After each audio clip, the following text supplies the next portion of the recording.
Les portes vers la supraconscience. De Jean-Pierre Aulas.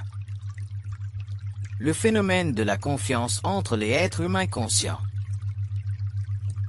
La question suivante deviendra de plus en plus importante, au cours des années, au cours des générations. Elle n'est pas facile à répondre, elle sera difficile à saisir, mais un jour, l'être humain nouveau, l'être humain conscient, en possédera tous les aspects, toute la compréhension et en percevra la vibration réelle. La question est la suivante. Est-ce que des êtres humains conscients, les êtres humains avancés dans la conscience, aujourd'hui ou demain, peuvent se faire confiance mutuellement? Est-ce que l'être humain conscient peut faire confiance à un être humain conscient? Nous devons considérer que, nous les êtres humains, nous sommes des êtres à caractère moraux, c'est-à-dire que nous avons tendance naturellement, compte tenu d'une ambiance sympathique, à faire confiance à des êtres humains qui nous retournent ou qui peuvent nous retourner une égale confiance. Mais puisque nous avons appris ou puisque nous apprendrons au cours des années que le phénomène de la confiance est un phénomène humain, qu'il fait partie de la grandeur d'âme de l'être humain, qu'il fait partie du grand désir évolutif de l'être humain, qu'il fait partie de la recherche de l'équilibre et de l'harmonie entre les êtres humains, il devient de plus en plus important pour nous, en tant qu'êtres conscients, de savoir si effectivement nous pouvons avoir confiance à des êtres humains, dits conscients. Il a déjà été établi que l'être humain devra apprendre, au cours de son évolution, à ne jamais croire, à ne jamais faire confiance absolue dans les forces, en lui, qui communiquent avec lui à cause justement du mensonge cosmique qui sous-tend toute la réalité psychologique de l'être humain. Nous pouvons suffisamment comprendre la nécessité, lorsque nous sommes arrivés à un certain niveau d'évolution, que l'être humain doit comprendre le besoin de ne pas croire afin de se protéger contre les forces occultes qui font partie de sa conscience humaine. Mais dans le cas de l'être humain conscient, dans le cas de ses relations avec d'autres êtres humains conscients, ce même être humain doit-il vivre toute une vie, sur une planète, sans avoir, quelque part dans le temps, le plaisir de pouvoir bénéficier d'une confiance mutuelle à 100% avec un autre être humain dit conscient? La réponse ne peut pas être tranchée dans un oui ou dans un non. Chaque être humain est conditionné plus ou moins par les forces en lui. Chaque être humain, malgré son évolution de conscience, ne prend possession de sa conscience qu'au fur et à mesure que cette dernière s'est raffinée, qu'au fur et à mesure que sa volonté s'est ajustée à son intelligence et que son intelligence est devenue de plus en plus lucide, au fur et à mesure qu'il a compris les lois de la vie, c'est-à-dire les lois qui font en sorte que tout ce qui est à l'intérieur de l'être humain doit être assujetti à sa volonté et jamais l'assujettir à la sienne. Mais si un être humain rencontre un être dit conscient et qu'il veut avec lui entretenir une relation de confiance, est-ce qu'il se met en danger s'il le fait? Il se mettra en danger s'il le fait, s'il ne possède pas la conscience nécessaire pour lui permettre de voir la faille dans la conscience de l'autre. Autrement dit, un être humain qui rencontre un être humain et qui doit avec lui soit épouser ou repousser la confiance, doit être capable de sentir, d'après lui-même, et non pas d'après des mécanismes, en lui, s'il peut vivre, exprimer, une confiance vis-à-vis de l'autre individu. Autrement dit, c'est l'être humain, conscient lui-même, qui doit devenir le juge de sa capacité de faire confiance à une autre personne dite consciente, et cette personne, dite consciente, doit être mesurée vibratoirement par lui selon sa capacité de se désengager des mécanismes subjectifs, des habitudes ou de la spiritualité en lui qui peut facilement bloquer sa perception de l'autre. Pour qu'un être humain puisse posséder une perception parfaite d'une autre personne, il faut absolument qu'il ait une perception parfaite de lui-même. Si un être humain ne possède pas une perception parfaite de lui-même, il ne peut pas avoir une perception parfaite de l'autre, donc il devient de plus en plus difficile de pouvoir vivre dans sa relation avec l'autre, une confiance. Donc la clé dans cette question tortueuse est simple comme toutes les clés sont simples. Un être humain qui possède une perception adéquate de lui-même peut faire confiance à une autre personne. Un être humain qui possède une perception adéquate de lui-même pourra faire confiance à une autre personne parce que l'autre personne possédera une relation morale vis-à-vis de lui qui sera à la mesure de sa perception personnelle, mais s'il ne possède pas une perception adéquate de lui-même, il ne pourra jamais engendrer avec l'autre une confiance qui soit certaine parce qu'il sera obligé de se créer un système de confiance afin de pouvoir ensuite bénéficier de la confiance de l'autre et ceci est impossible parce qu'un être humain ne connaît jamais l'intérieur d'un autre être humain. Un être humain ne sait jamais jusqu'à quel point un autre être humain peut être dominé, dans des circonstances inhabituelles, par des forces internes qui pourraient mettre en doute la confiance qui existait entre ces deux êtres humains. La seule chose qu'un être humain possède en lui, qui soit véritablement du roc, c'est la lucidité de son intelligence utilisée pour percevoir ce qu'il est, afin que ce qu'il perçoit de lui-même devienne la mesure de l'utilité qu'elle peut faire de l'énergie créative d'une autre personne, permettant ainsi la création d'un pont entre les deux, qu'on appelle la confiance. Dans le fond, le phénomène de la confiance, la question de la confiance vis-à-vis d'un autre n'est plus, à ce moment-là, une question de moralité. Elle devient une question d'équilibre et équilibre fondé sur la perception interne de celui qui doit commander la confiance et non pas de celui qui doit la délivrer. Donc pour avoir confiance à une personne, en une autre personne, il faut avoir d'abord parfaitement confiance en soi, et lorsque nous avons parfaitement confiance en soi, nous sommes capables d'avoir parfaitement confiance à une autre personne parce que nous sommes capables alors d'absorber la qualité vibratoire de la conscience de l'autre, issue de rapports entre lui et nous, mais fondée sur notre propre capacité d'interpréter vibratoirement notre conscience vis-à-vis de l'autre. Autrement dit, lorsqu'un être humain se demande ou vit le besoin d'avoir confiance en une autre personne, il vit déjà, d'une façon subtile, le mécanisme qui détermine en lui-même s'il a confiance en lui-même. Donc si jamais vous rencontrez une personne et que vous vous demandez si vous pouvez avoir confiance en cette personne, déjà les mécanismes vibratoires de votre propre conscience détermineront devant cette autre personne ou en relation avec cette autre personne, si vous pouvez avoir confiance en elle à cause du mouvement énergétique qui se produira dans votre propre conscience et qui, naturellement, ouvrira le canal d'expression entre vous et cette autre personne. Donc la question d'avoir confiance en une autre personne n'est pas une question qui vise l'autre personne, c'est toujours une question qui vise soi-même et la raison pour laquelle nous avons beaucoup de difficultés à voir ou à tracer la ligne de démarcation entre la confiance qui doit être vécue entre nous et un autre et son origine réelle,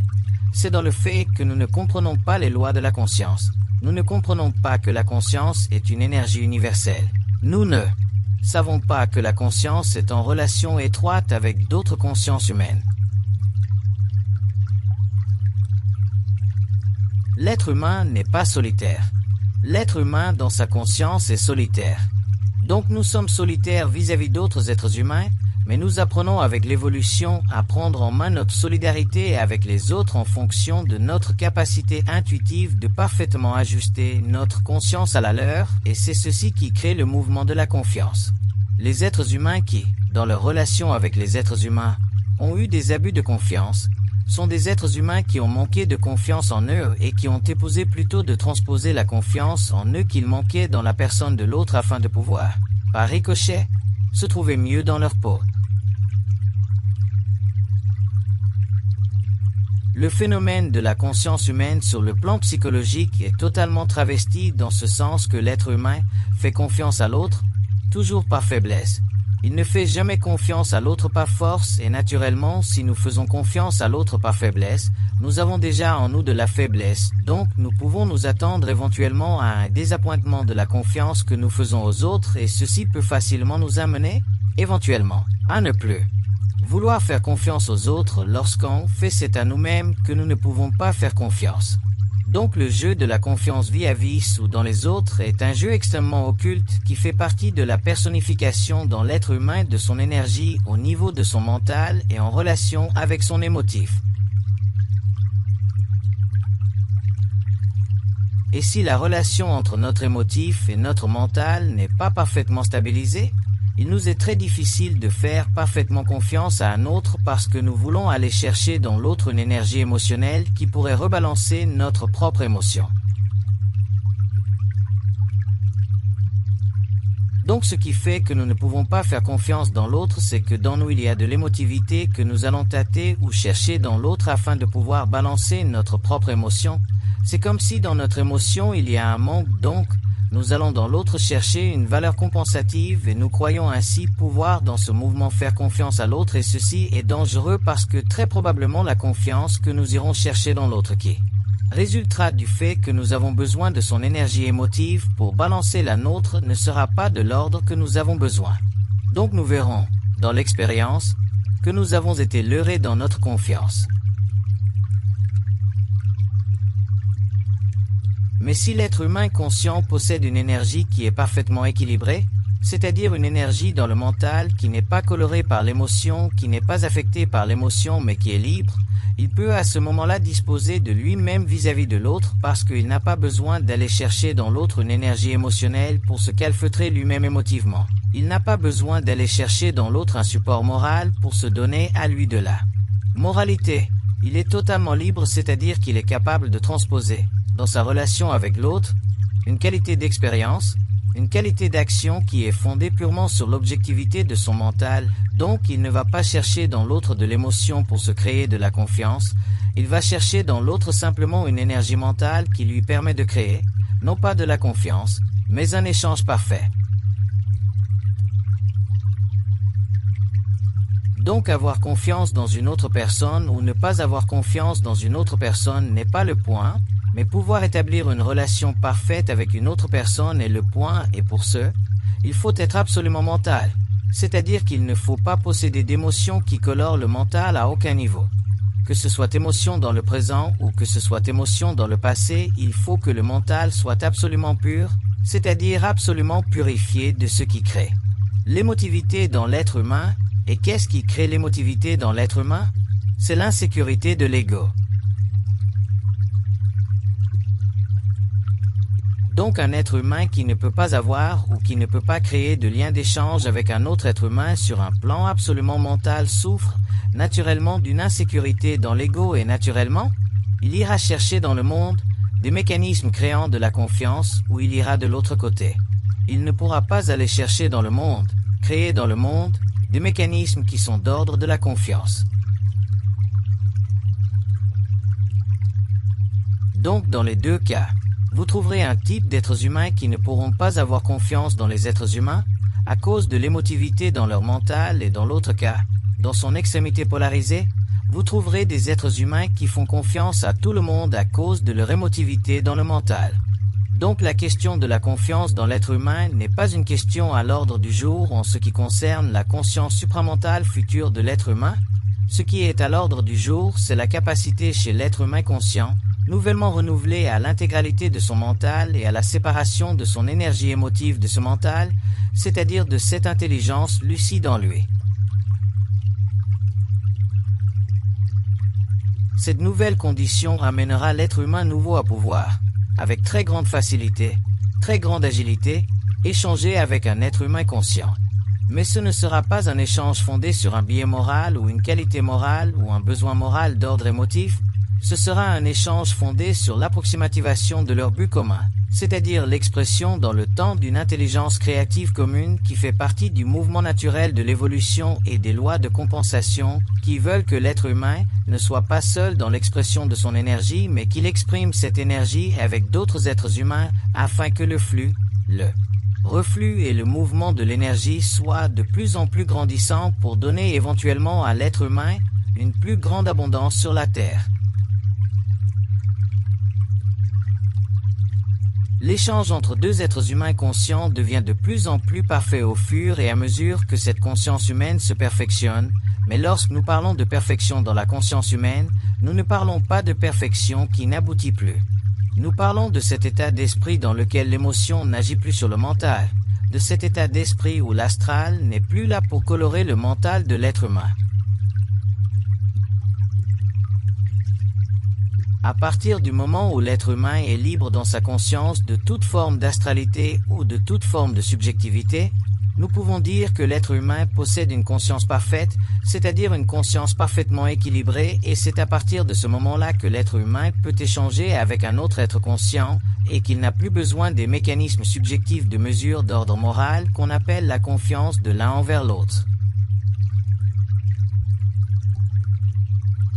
Si nous voulons chercher dans l'évolution future des relations humaines de plus en plus exigeantes, de plus en plus perfectionnées, nous sommes obligés de voir que, dans l'avenir, l'être humain pourra avec très grande facilité échanger avec un être humain conscient afin de ne pas perdre de l'énergie dans la mesure, dans la constatation ou l'observation de l'échange. Sinon, l'être humain passe son temps à se mettre en garde et n'a pas de temps d'avancer avec un autre être humain dans la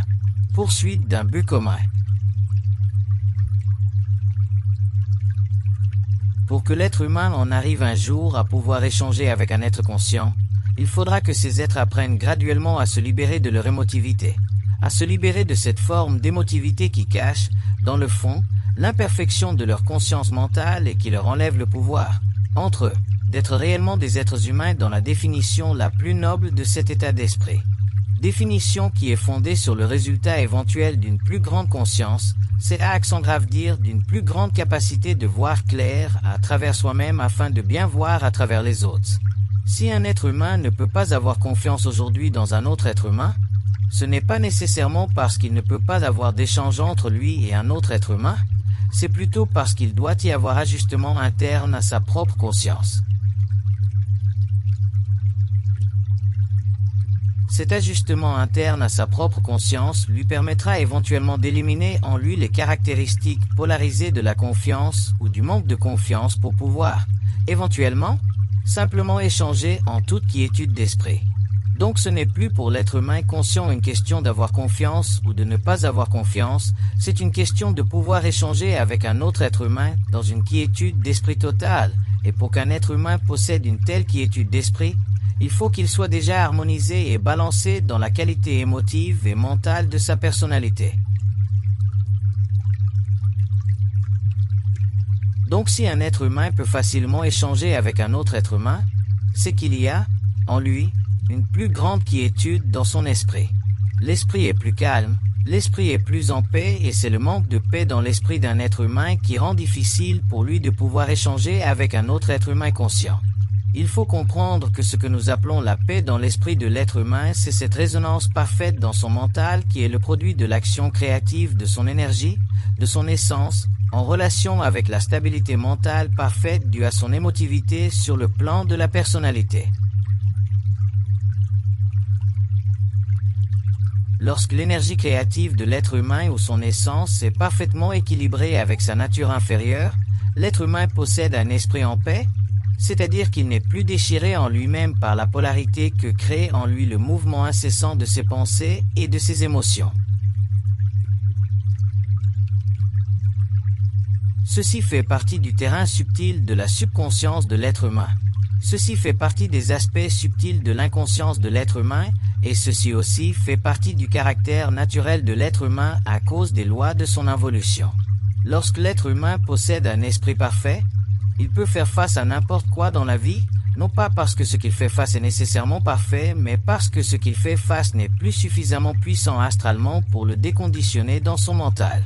Autrement dit, cet être humain possède déjà une sorte d'invincibilité réelle et c'est à cause de cette sorte d'invincibilité réelle qu'il peut facilement échanger avec un autre être humain, et lorsque nous disons invincibilité réelle, je ne parle pas de l'invincibilité psychologique de l'être humain parce que l'invincibilité psychologique de l'être humain n'est qu'un prétexte pour cacher sa très grande vulnérabilité émotive. L'invincibilité réelle de l'être humain est une qualité de son esprit tellement puissamment développée que, quel que soit le résultat de l'échange, il ne peut pas être affecté dans l'émotion parce que déjà, La quiétude de l'esprit a séparé dans l'être humain le pouvoir de l'émotion sur son mental et a engendré en lui une conscience supérieure. C'est-à-dire que sa conscience n'est plus assujettie aux conditions de vie humaine, mais complètement dans la dimension de l'esprit cosmique de l'être humain. Donc pour que l'être humain puisse facilement, avec grande agilité, échanger avec un autre être humain au-delà des besoins psychologiques d'une moralité de confiance, il lui faut déjà posséder dans le mental une sorte d'invincibilité, de sorte que son esprit est totalement en paix, quelles que soient les conditions extérieures ou les conséquences inévitablement cachées, qui résulteraient d'un échange qu'il ne pourrait pas produire, pour toutes sortes de raisons. Des conclusions qu'aujourd'hui, nous désirerions avoir. Donc, comme beaucoup de choses dans la vie sont cachées à l'être humain pour toutes sortes de raisons, pour des raisons d'énergie comme pour des raisons d'ordre, il faut que l'être humain un jour puisse en arriver à pouvoir librement échanger avec l'être humain, et ceci, il ne pourra le faire que lorsqu'il aura un mental totalement en quiétude, et à partir de ce moment-là, la question de confiance n'existera plus, il n'y aura simplement que le mouvement de l'échange. Les êtres humains entre eux seront de plus en plus enrichis et le pouvoir des forces astrales chez l'être humain, de la mémoire de l'être humain, de l'expérience antérieure de l'être humain, qui avait nourri l'ambivalence à l'intérieur de la confiance, ne pourront plus exciter les passions internes de cette conscience et permettront donc à l'être humain de pouvoir librement échanger avec l'autre qui est conscient et de poursuivre le mouvement subtil des forces de vie à travers les actions de ces deux êtres humains. Naturellement, ils en bénéficieront à longue échelle, parce que la vie, elle est créative. L'être humain ne peut jamais être perdant à partir du moment où il est suffisamment lucide pour avoir déjà contourné tous les obstacles possibles que la vie, à travers son astralité, peut lui poser parce qu'il n'est pas encore suffisamment conscient. Mais lorsque l'être humain est suffisamment conscient, il le sait. Lorsque l'être humain est suffisamment avancé dans sa lucidité, il le sait. Lorsque l'être humain possède la volonté qui convient à son mental, il le sait. Et lorsque l'être humain possède la volonté et la lucidité, il devient invincible. Donc à ce moment-là, il n'y a plus pour lui dans la vie de problème de confiance. Il y a simplement dans la vie des options lui permettant d'échanger avec d'autres êtres humains afin qu'ensemble, dans une sorte de connectivité de plus en plus consciente, ils puissent se protéger de plus en plus contre les forces planétaires de la vie et se donner sur le plan humain les conditions de vie qui conviennent à leur volonté et à leur intelligence créative. Donc, nous ne pouvons plus demain nous poser la question de confiance les uns envers les autres. Nous devons demain être suffisamment conscients, lucides et volontaires pour pouvoir bénéficier de la quiétude dans notre mental, et ce n'est que lorsque nous serons en paix dans le mental que l'échange entre les êtres humains conscients sera pour nous une très grande facilité, sera pour nous une très grande joie, et il n'y aura plus en nous de cette petite inquiétude humaine qui fait partie du petit être humain dans le grand être humain, et qui empêche ce dernier de pouvoir réellement construire de grandes choses. Dans l'être humain, il y a un petit être humain. Dans les grands êtres humains, il y a de petits êtres humains, et le petit être humain, dans l'être humain, doit être détruit parce que c'est le petit être humain, dans l'être humain, qui fait partie de la concrétisation sur le plan humain des forces retardataires qui émanent du pouvoir astral de l'âme. Autrement dit, le petit être humain, c'est l'être humain manifesté à travers la puissance de l'âme. L'être humain réel n'est pas le produit de l'action de l'âme, il est le produit de la volonté et de l'intelligence. Il a réussi à transformer l'énergie de l'âme.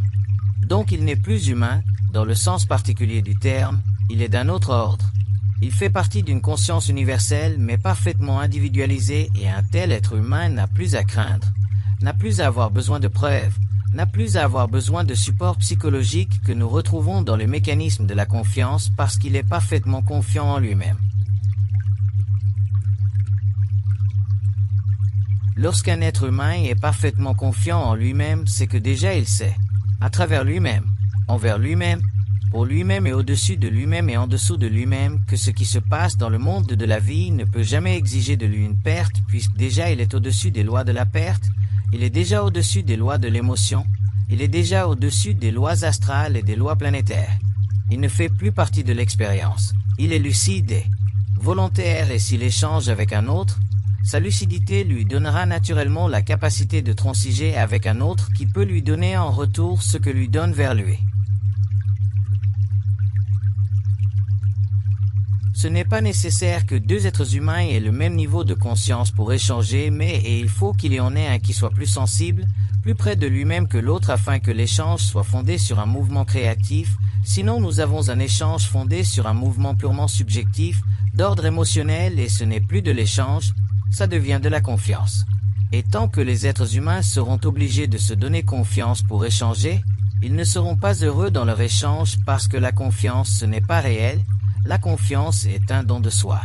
La confiance est une manipulation, d'une façon ou d'une autre, soit sur le plan du besoin ou soit sur le plan du recours, mais lorsque les gens sont capables de purement échanger, c'est-à-dire de transiger en dehors des lois psychologiques et de faire passer, d'un plan à un autre, une énergie qui leur sert en retour. Ces êtres humains sont capables de se créer dans le monde de l'être humain, à cause de leur conscience, une capacité de vivre sur la Terre qui soit totalement au-delà des systèmes empiriques de la vie que nous connaissons. Mais pour que l'être humain puisse faire ceci ou vivre ceci, il faut qu'il n'ait plus de problèmes de confiance, il faut qu'il ne souffre plus des problèmes de confiance. Si l'être humain souffre des problèmes de confiance, c'est qu'il n'est pas encore prêt à l'échange, et s'il n'est pas prêt à l'échange, il ne peut pas vivre sur la Terre avec des êtres humains conscients et grandir avec eux en abondance parce qu'il voudra toujours que ces êtres humains conscients soient plus près de sa compréhension des lois de la confiance. Ceci n'est pas possible. Les êtres humains ne peuvent jamais être aussi près que soi-même des lois de la confiance, puisque les êtres humains font partie d'une autre réalité. Donc chercher à ce que d'autres personnes, autour de soi, soient aussi près que soi-même de la compréhension de la confiance, c'est une illusion puisque chaque être humain a sa propre définition de la confiance. Donc, nous devons mettre de côté le besoin psychologique ou moral de la confiance. Nous devons mettre de côté la confiance négative ou la confiance positive. Nous devons regarder simplement la mécanique créative de l'énergie de la conscience de l'être humain qui se permet de créer, entre des êtres humains, des ponts d'énergie que nous appelons l'échange. Et lorsque l'être humain aura compris ceci, il ne se fera plus de soucis sur le plan psychologique vis-à-vis de la confiance, il ne sera plus intéressé à la confiance, qu'elle lui soit donnée ou qu'elle lui soit retirée, parce qu'il saura que la confiance, elle fait partie du petit être humain, mais que l'échange, dans le sens réel du terme, dans l'échange de l'énergie, fait partie de l'être humain réel. L'être humain réel échange avec l'être humain réel. L'être humain réel fait passer de lui-même à l'autre et de l'autre vers lui-même une énergie sans fin afin de créer sur la Terre une conscience de plus en plus créative, de plus en plus harmonieuse, de plus en plus développée et de plus en plus évolutive. La question psychologique du petit être humain n'existe plus parce qu'il n'est plus petit. Il n'est plus petit parce que son intelligence est grande. Il n'est plus petit parce que sa volonté est puissante. Il n'est plus petit parce qu'il n'y a plus rien en lui qui puisse retarder le mouvement de son énergie vers le monde et du monde vers lui. Il est prêt à construire. Il est prêt à créer. Il est prêt à s'instruire dans la matière d'une nouvelle condition de vie qui exclut ceux qui sont obligés de fonder leur subsistance, leur sécurité sur des liens qui sont des liens de confiance. Pour que l'être humain conscient en arrive un jour à créer des alliances ultimement occultes, c'est-à-dire ultimement intelligentes, c'est-à-dire ultimement préservées de la myopie stratégique de l'ego du petit être humain, il leur faudra, à ces êtres humains, construire des alliances non pas avec la corde mais avec de l'acier, et non pas avec de l'acier mais avec des liens invisibles qui sont plus forts que l'acier et plus forts que la corde. Et ces liens invisibles seront les supports entre eux de ces êtres humains. Ces liens invisibles feront partie de la vibration de l'énergie entre ces êtres humains. Ces liens invisibles feront partie de leur conscience. Ils feront partie de leur conscience universelle et commune. Ils feront partie du nouveau pont qui doit être établi éventuellement entre l'être humain de la Terre et l'être humain de la lumière, les sociétés planétaires et les sociétés cosmiques. L'être humain ne peut plus regarder l'avenir dans l'échange de son énergie, en fonction des principes de vie qui ont dans le passé rendu son échange avec les êtres humains un acte de moralité ou d'éthique ou de civisme, l'être humain de demain doit regarder sa relation avec l'être humain avec l'œil du tigre, avec la science du tigre, avec l'intelligence et la volonté du tigre afin de pouvoir empêcher que tout établissement dans le mouvement de l'énergie de lui vers l'autre soit fondé sur des qualités plus ou moins réelles que nous retrouvons chez le petit être humain. Donc si le tigre, dans toute sa ferveur, dans toute sa sagacité, dans toute sa puissance, dans tout son feu, est capable d'échanger avec un autre tigre, c'est-à-dire avec une autre conscience pure, les conditions psychologiques qui ont, dans le passé, affaibli sur le plan de la moralité, de la confiance, n'existent plus. Nous n'avons entre les êtres humains que des ponts, nous n'avons entre les êtres humains que des forces, nous n'avons entre les hommes que de la puissance, nous n'avons entre les êtres humains que le fruit de l'expression sur la terre d'une conscience universellement reconnue, universellement appliquée et universellement fondée dans une capacité volontaire et mentale de l'être humain de distribuer dans le monde cette énergie et d'empêcher que cette énergie soit utilisée et rendue à des êtres humains qui ne peuvent pas la parfaitement utiliser parce qu'ils sont encore assujettis aux lois de la moralité qui fondent l'échange sur la confiance et qui dans le temps détruisent la confiance parce qu'ils n'ont pas la lucidité et la volonté d'empêcher que les forces astrales détruisent ce que les êtres humains peuvent construire entre eux. L'être humain conscient ne plus être myope, il ne peut plus chercher à l'extérieur de lui une main confiante afin de lui permettre d'échanger de l'énergie. L'être humain conscient doit lui-même se projeter dans le monde, il doit lui-même avec son énergie transcender les bornes de la moralité du petit être humain. Il doit lui-même avoir la puissance qui régit, à cause de sa nature, la capacité créative qui encercle son énergie et qui lui donne le mouvement, la dynamique, sans toujours avoir besoin de la réflexion qui mesure la direction de l'énergie, qui mesure le rapport de l'énergie avec d'autres êtres humains. L'être humain ne peut pas perdre son temps. L'être humain conscient ne peut pas perdre son temps à être obligé constamment de mesurer ses rapports avec les êtres humains. Il doit pouvoir exécuter ses rapports avec les êtres humains, mais pour ça, il faut qu'il soit totalement confiant en lui-même, c'est-à-dire totalement conscient de son manque de confiance lui-même, et si l'être humain n'est pas conscient de son manque de confiance en lui-même, il cherchera dans les autres de venir vers lui avec des contrats de confiance et ce sera une illusion et il dira aux autres « Soyez confiants en moi » ou « Essayez de me démontrer de la confiance » et ce sera un jeu de sa propre caricature, ce sera un jeu de son propre manque de confiance en lui et les autres dans leur bonne nature viendront vers lui, réellement, possiblement confiants, et lui ne pourra pas les recevoir parce que lui-même ne sera pas confiant en lui-même. Donc si vous cherchez, dans le monde, à échanger avec les êtres humains, ne cherchez pas à savoir si vous pouvez avoir confiance en eux, cherchez à savoir si vous avez parfaitement confiance en vous-même, et si vous avez parfaitement confiance en vous-même, vous aurez facilement la capacité d'échanger avec eux parce que votre confiance en vous-même ne sera pas à la mesure de leur conscience, elle ne sera pas fondée sur leur action, elle ne sera pas fondée sur leur qualité morale et spirituelle de conscience, elle sera fondée simplement sur votre capacité de toujours être devant ceux qui travaillent avec vous dans l'échange. Autrement dit, un être humain qui est confiant voit d'avance. Un être humain qui a une parfaite confiance en lui-même voit d'avance la qualité des autres et il est capable de savoir si le résultat de l'échange sera parfait, mais il n'a pas besoin de savoir si les autres sont parfaitement confiants vis-à-vis de lui. L'être humain a besoin de savoir si l'échange sera parfait. Il n'a pas besoin de savoir si les autres seront confiants vis-à-vis de lui comme lui voudrait être confiant vis-à-vis d'eux. Il n'y a plus besoin chez l'être humain conscient ou entre les êtres humains conscients de contrat. Il n'y a besoin entre ces êtres humains que de la puissance mentale de leur volonté d'établir un échange qui est le pont entre les caractéristiques de leur action et qui établissent et qui impriment, dans la vie de l'être humain, la certitude absolue de deux consciences qui se superposent et qui créent dans le monde de l'être humain la perfection de la conscience supramentale. Si un être humain vient vers vous et vous dit « Est-ce que tu as confiance en moi ?» Ce qu'il vous demande, sur le plan de sa conscience, ce n'est pas « Vous avez confiance en lui ». Il vous demande sans vous le demander « Est-ce que tu as confiance en toi-même »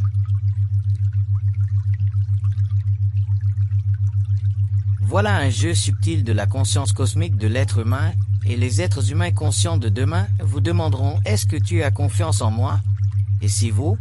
dites « Oui, j'ai confiance en toi », ce n'est pas que vous lui direz que vous avez confiance en lui, c'est que vous lui direz que vous avez confiance en vous-même, et c'est à partir de ce moment-là que lui interprétera vos paroles pour commencer à échanger et que vous pourrez comprendre vos paroles parce que vous aurez saisi votre puissance, vous aurez saisi votre capacité. Donc vous serez prêt à commencer à échanger avec l'autre avec lequel vous avez commencé à dialoguer.